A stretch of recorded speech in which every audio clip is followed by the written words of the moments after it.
বাংলাদেশের ফেনী অঞ্চলের প্রত্যন্ত নিচিন্তা গ্রামের কেন্দ্রীয় খাজাবাড়ি দরবার শরীফের বার্ষিক ওরস এটি।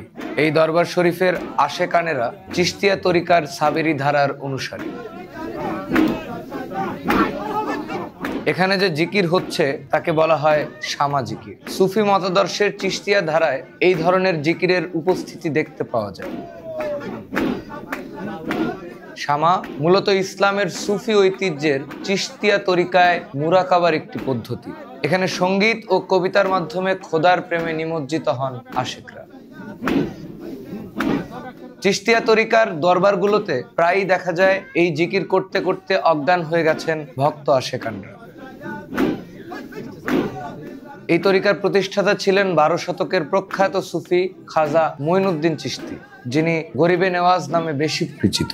তার জীবন ও শিক্ষা মানব সেবা এবং আল্লাহর প্রতি নিঃস্বার্থ প্রেমের কথা বলে।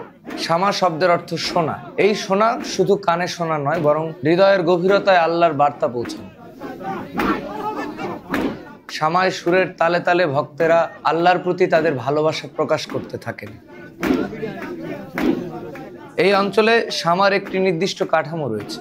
একদিকে গান গাওয়া হয়, অন্যদিকে খোদা ও রাসূলের প্রতি গুণবাচক পদ আবৃত্তি করা হয়। দুই দিকের সুর মিলে তৈরি হয় আধ্যাত্মিক এক পরিবেশ। শামা আশেকের অহংকারকে ধ্বংস করে। শামার শেষে আশেকেরা একটি বিশেষ অবস্থায় পৌঁছান যাকে বলা হয় হাল। এ সময় অনেকে পড়ে যান, অনেকে অচেতন হয়ে পড়েন, অনেকে কাঁদতে থাকেন, কেউ আবার জড়িয়ে ধরেন পাশের বন্ধুকে।